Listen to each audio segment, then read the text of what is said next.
Jama'a barkamu da warhaka, barkamu da ƙara kasance da ku a dai cikin shirin namu na ciki lafiya baka lafiya, wanda dai kuma a cikin shirin namu na yau abinda zamu yi shine zamu taba ɗaya daga cikin dangin shinkafa, saboda shinkafa tana ɗaya daga cikin abincin da ta zama kamar general language, to amma ita sai dai a ce general me, sai dai a ce mata general food kenan ko ma'ana ko ina ana cinta.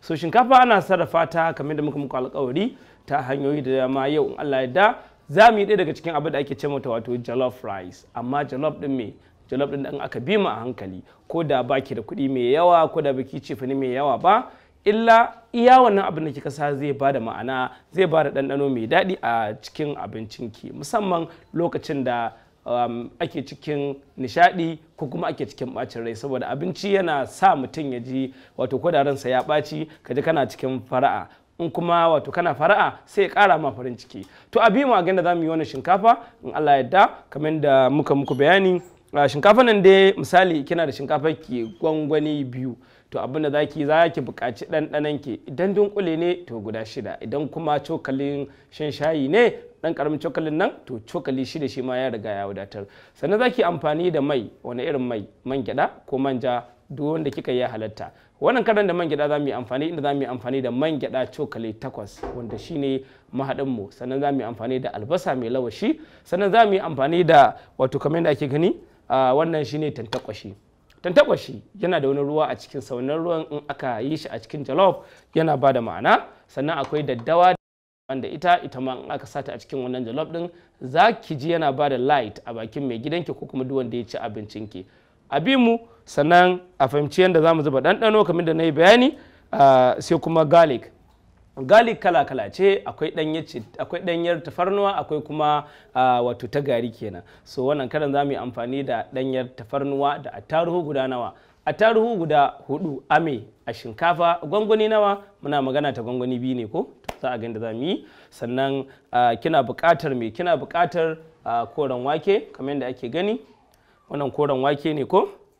Sannan ana buƙatar me, ana buƙatar ciyaza, wannan shine ciyaza, waɗansu suna ce mai garden egg, waɗansu kuma suna ce mai aswad, yawwa. To wannan dai duk sunayensa ne, to za a ga yadda za mu yi amfani da shi kamar yadda muka yi bayani.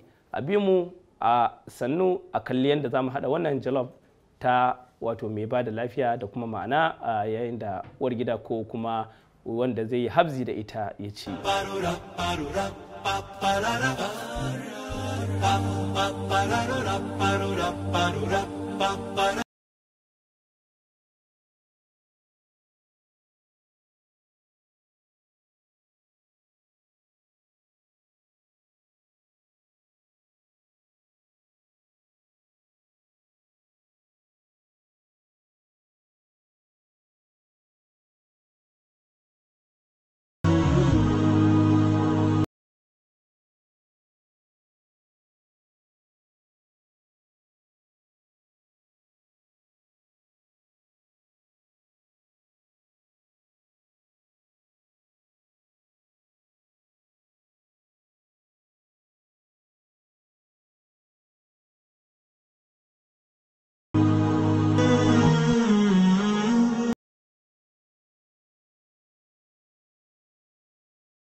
Jama'a, an ga yadda muka karasa wannan jollof na shinkafa inda muka yi amfani da wato ainihin mintuna har minti 35 wajen dafa ta.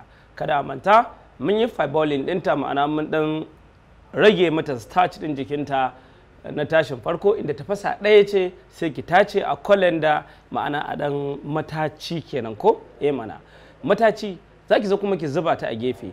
Lokacin da kike dafa, lokacin da kike fiboiling ɗinta, at the same time na zo kuma na ɗora tantakwashi na saboda yana da tauri, dole da shi na fara ɗorawa akan wuta tare da daddawan nan saboda ta ratsa cikin daddawar. Sannan sannan na zuba ɗanɗano, wannan ɗanɗanon iya ɗanɗanon jikin wannan wato tantakwashin zai shiga da kuma daddawa za ta shiga cikinsa.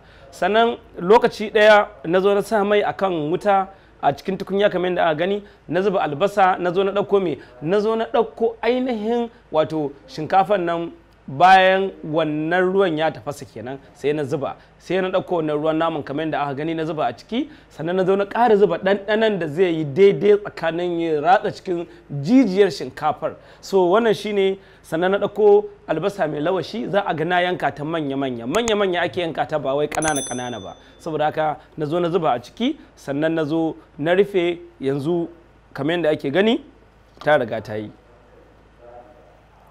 kin ga yadda ta yi ko? Yawwa, so wannan shinkafa jalof ta gama jalofuwa, ma'ana ta gama haɗuwa kenan ko? Yawwa,